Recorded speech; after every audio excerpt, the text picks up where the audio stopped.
Si tu as une entreprise, tu as déjà dû entendre parler de Google My Business et c'est l'outil le plus sous-exploité pour avoir du trafic gratuit dans n'importe quelle localisation.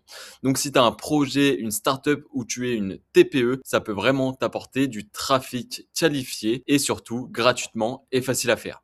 Dans cette vidéo, je vais te montrer comment optimiser et maintenir ta ou tes fiches Google My Business pour vraiment dépasser tes concurrents et aller chercher les top positions dans les mois à venir pour l'année 2026 pour vraiment avoir du trafic en plus. L'erreur que je vois chez 90% des entreprises aujourd'hui, c'est vraiment qu'ils vont penser que cette fiche Google My Business est simplement un annuaire. Donc, ils vont remplir leur nom d'entreprise, mettre une mini description, quelques photos, répondre aux avis et c'est fini. Sauf que ça marche pas comme ça et ils sous-estiment l'impact que ça peut avoir réellement.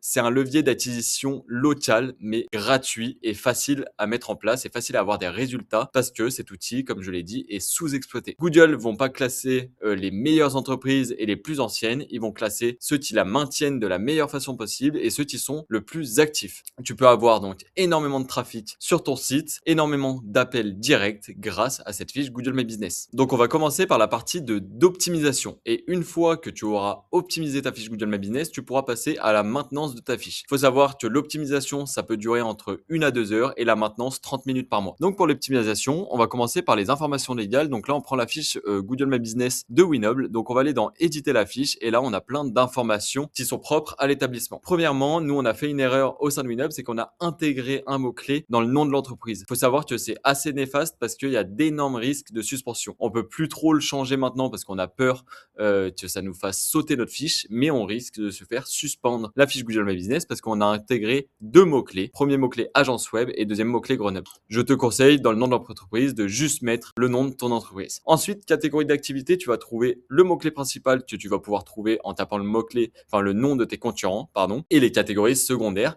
qui vont vraiment élargir ton panel de services. Une catégorie principale, trois catégories secondaires. Ensuite, une description de 750 caractères, pardon, et il faut savoir que tu dois l'optimiser comme ton site internet, comme le référencement, parce que la fiche Google My Business, c'est comme du référencement. Tout ce que tu vas injecter dedans, ça va prouver à l'algorithme que tu es placé sur ces mots-clés et ça va te faire rank par rapport à tes concurrents. Donc, premièrement, la description, tu vas intégrer des mots-clés et tu vas l'utiliser l'intégralité des caractères, donc les 750. Donc, tu vas dire où tu es, qu'est-ce que ton entreprise fait et un peu de preuve sociale pour convertir. Donc, par exemple, combien de clients tu as accompagnés comme nous, on a pu le faire.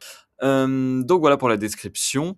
Ensuite, il y a une erreur que beaucoup d'entreprises font, souvent les entreprises de service, c'est qu'ils vont enlever l'adresse de l'établissement de cette fiche Google My Business. Sauf qu'une fiche, ça marche comment? Ça marche avec un point d'ancrage local et ça va diffuser la fiche dans une zone de chalandise environ à 40 km autour de ce point d'ancrage. Donc si tu enlèves cette adresse, parce que oui c'est possible, et tu mets par exemple le point France ou juste Grenoble ou Lyon, la fiche va pas savoir se positionner et on remarque une énorme baisse de trafic des fiches qui n'ont pas d'adresse, contrairement à une fiche qui a une adresse. Donc même si par exemple t'as pas de bureau et que tu bosses de chez toi, vaut mieux mettre l'adresse de chez toi, même si tu n'accueilles pas les clients chez toi. Si tu mets ton adresse, donc tu auras plus de trafic. En zone desservie, donc tu peux choisir des zones autour de chez toi. Je te conseille d'être au début surtout le plus proche possible de ton adresse. Donc toutes les villes qui sont autour de ce point d'ancrage local. Va pas chercher des villes, par exemple si tu es à Grenoble, ne mets pas Paris. Ensuite, les horaires d'ouverture, et c'est là aussi que tu peux prendre pas mal d'avance sur tes concurrents, c'est que si tes concurrents sont fermés et que toi tu es ouvert, tu vas systématiquement passer devant tes concurrents. Donc cela veut dire que tu vas un peu tricher sur ces horaires d'ouverture. Nous on a mis ouvert 24/24, tu n'es pas obligé de faire pareil. Par contre, tu peux mettre de 7h à 22h. Les gens ne vont pas t'appeler dans la soirée. Par contre, les particuliers ou les pros font les recherches après leur journée de travail ou les week-ends. Donc, si ta fiche est fermée, systématiquement, tu vas aller en dessous de tes concurrents. Donc, je te conseille, même si c'est peut-être un peu pénible parce que tu vas peut-être recevoir un jour un appel le soir, mais de élargir tes horaires d'ouverture pour être devant tes concurrents et donc que ta fiche soit visible lors des horaires et que ta fiche est visible lorsque tes concurrents, eux, sont fermés. Ensuite, il reste plein de petites fonctionnalités. Ça n'a pas forcément d'impact sur le référencement naturel. Je te conseille juste de remplir de la façon la plus honnête possible.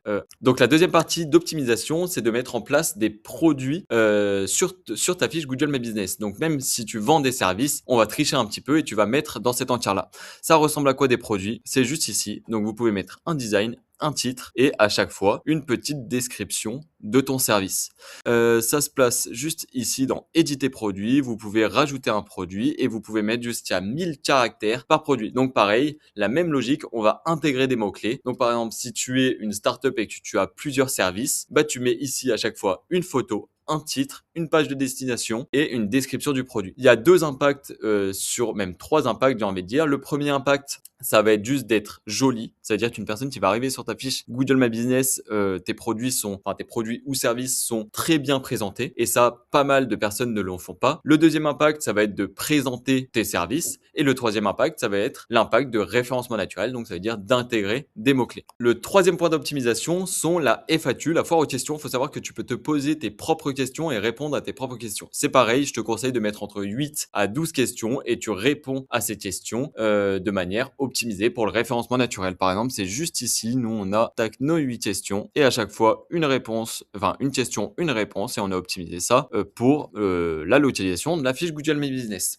Donc voilà, ça c'est les grands axes de l'optimisation de ta fiche Google My Business. Franchement, ça te prend 1 à 2 heures maximum. Et le dernier point d'optimisation, c'est les photos. Je te conseille de mettre entre 100 et 150 photos de ton activité. Faut pas se limiter à des photos juste de prestations clients et de résultats clients. Tu peux vraiment mettre des photos qui englobent tout l'univers de ta marque. Ça veut dire des photos de toi en train de travailler, des photos de ton projet, de ta startup, de toute l'équipe, de tes produits, de tes services, des résultats clients. Mais franchement, essaye de mettre entre 100 et 150 photos parce que Google aime ça, aime le contenu et donc va favoriser ta fiche Google My Business et la mettre en avant par rapport à tes concurrents. Ces photos, dès que tu les as mis, on va voir dans le deuxième point comment les maintenir. Donc voilà pour le point de maintenance. On a à peu près tout vu. Normalement, ça te prend entre 1 à 2 heures. Moi, dans la description, je te donne un document ultra complet qui récapitule un peu tout ce qu'on a dit. Et maintenant, on va passer à la partie maintenance.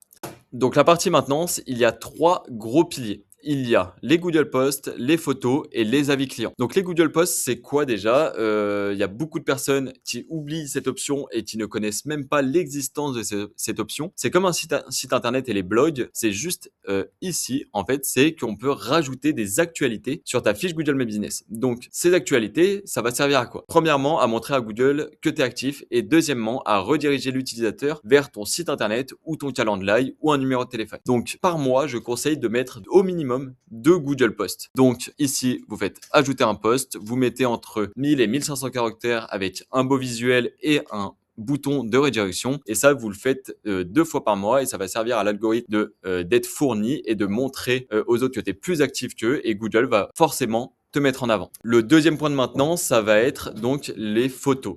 Tu as vu pendant l'optimisation qu'il fallait mettre entre 100 et 150 photos. Maintenant, il va falloir les maintenir. Donc, tous les mois, je te conseille d'enlever 20 photos qui vont être obsolètes et rajouter 20 photos de tes actualités ou de tes nouvelles photos. Ça, tu fais ça tous les mois pendant 20 minutes et ça va vraiment monter à Google que tu es vraiment actif. Et donc ça, Google aime bien parce qu'il a encore des nouvelles photos et ça montre qu'il y a vraiment un roulement de photos. Donc ça, je te conseille de le faire tous les mois et si tu n'as pas le temps, au moins une fois par trimestre. Et le troisième point, j'ai envie de dire, qui est le nerf de la guerre parce que ça va te servir déjà sur ta fiche Google My Business, mais aussi dans ta communication multicanal, c'est vraiment les avis clients. À chaque fois que tu délivres une prestation, force avec le client pour qu'il te mette un avis. Donc, essaye d'avoir un processus vraiment cadré pour demander au client de te mettre un avis parce que c'est vraiment important d'un point de vue communication, mais aussi d'un point de vue algorithme. Et à chaque fois qu'un client te met un avis, tu vas pas juste répondre en disant merci. Tu vas répondre d'une certaine structure parce que dans la réponse des mots-clés, des avis, tu peux y intégrer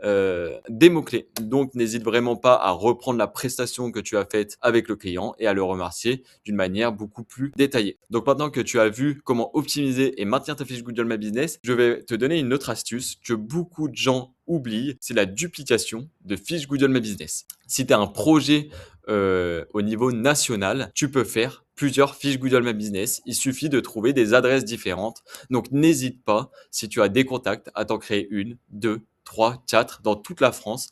Parce que plus tu as de fiches Google My Business qui va rediriger vers ton site internet, plus ton site internet va se faire référencer et c'est très bien. Donc, tu vas prendre vraiment des sources de trafic gratuites à travers la France ou même dans différents pays. Donc voilà, maintenant, j'espère avoir été le plus clair pour l'optimisation et la maintenance de ta fiche Google My Business.